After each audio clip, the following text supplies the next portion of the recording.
Renungan pada hari ini diambil dari kitab Keluaran.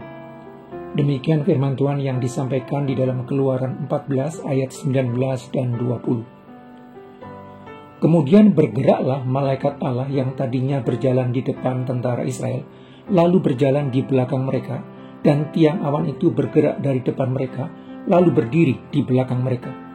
Demikianlah tiang itu berdiri di antara tentara orang Mesir dan tentara orang Israel, dan oleh karena awan itu menimbulkan kegelapan, maka malam itu lewat, sehingga yang satu tidak dapat mendekati yang lain semalam-malaman itu.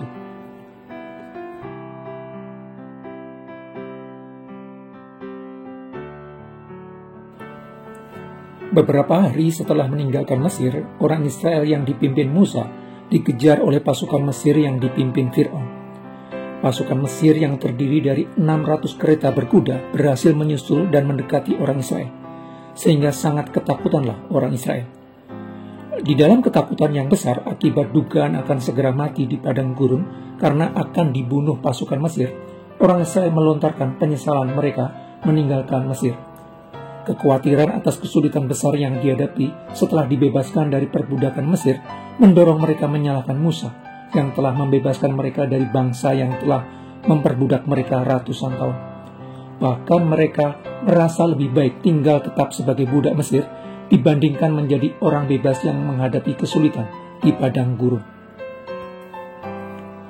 Selain menghasilkan penderitaan, perbudakan juga menciptakan kebiasaan. Orang menjadi terbiasa di dalam suatu pola kerja dan pola hidup tertentu yang diatur oleh pihak yang memperbudak. Pola kerja dan pola hidup yang telah dibiasakan akan menciptakan zona nyaman tersendiri. Ketika orang dibawa keluar dari wilayah nyaman, hasil dari pembiasaan dan masuk di dalam situasi yang sangat berbeda, orang merasa terancam, orang merasa tidak nyaman. Perasaan terancam itulah yang menghasilkan penyesalan karena merasa telah mengambil keputusan yang salah. Penyesalan tersebut yang menarik orang ingin kembali ke masa lalu. Demikian pula dengan orang yang bertahun-tahun hidup di dalam cengkeraman dosa. Ketika Tuhan memberikan anugerah kehidupan dan memimpin ke wilayah kekudusan hidup, lalu mengalami situasi sulit akibat meninggalkan pola hidup lama yang dikuasai dosa, orang seringkali merasa tidak nyaman berada di wilayah hidup yang baru. Ketidaknyamanan itu menghasilkan penyesalan telah meninggalkan kenyamanan hidup jasmani di masa lalu. Ketika orang Israel tersudut di antara pasukan Mesir di satu sisi dan laut di sisi yang lain, mereka merasa tidak memiliki jalan keluar atas situasi yang menentukan hidup dan mati mereka. Karena itu mereka melontarkan protes dan penyesalan kepada Musa yang telah memimpin mereka keluar dari Mesir. Kondisi terhimpit antara pasukan Mesir di satu sisi dan laut yang menghalangi perjalanan mereka membuat mereka tidak memiliki jalan keluar berdasarkan kemampuan mereka sendiri.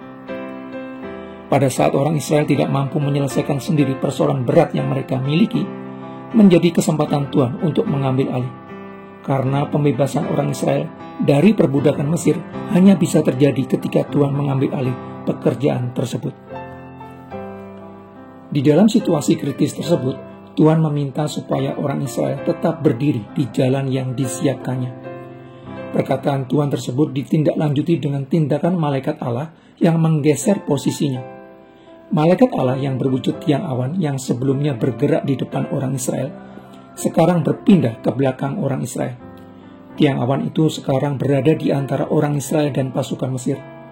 Tiang awan itu menghalangi gerak maju pasukan Mesir dengan menciptakan kegelapan sehingga tidak dapat mendekati orang Israel. Tidak ada satu tindakan aktif apapun yang dilakukan orang Israel untuk menjaga diri mereka tetap aman di dalam situasi kritis tersebut.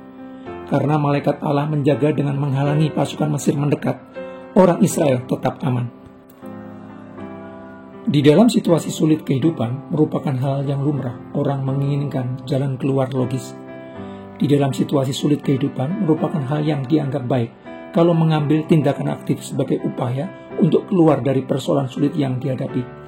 Tetapi ada saat tertentu situasi yang dihadapi benar-benar sulit yang membawa orang tersudut tanpa jalan keluar yang terlihat.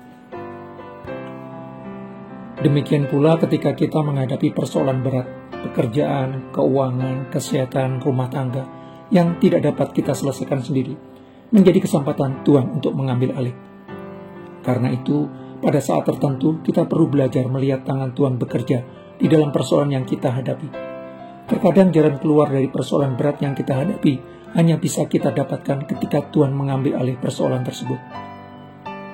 Dengan bertobat dan tinggal diam, kamu akan diselamatkan. Dalam tinggal tenang dan percaya terletak kekuatanmu. Ketika orang percaya dihadapkan kepada situasi sulit tanpa jalan keluar yang terlihat, itu waktunya untuk berdiam diri, menenangkan diri, dan belajar percaya kepada Tuhan. Di dalam berdiam diri, menunggu pertolongan Tuhan, itulah terletak kekuatan orang percaya. Melalui situasi sulit yang tidak dapat diselesaikan dengan kekuatan sendiri, terkadang Tuhan ingin menunjukkan kuasa-Nya. Melalui berbagai situasi sulit tanpa jalan keluar, seringkali Tuhan sedang mengajar kita untuk tidak mengandalkan kemampuan dan kapasitas pribadi dan bergantung penuh kepada Tuhan. Sebab justru dalam kelemahanlah kuasa Tuhan menjadi sempurna.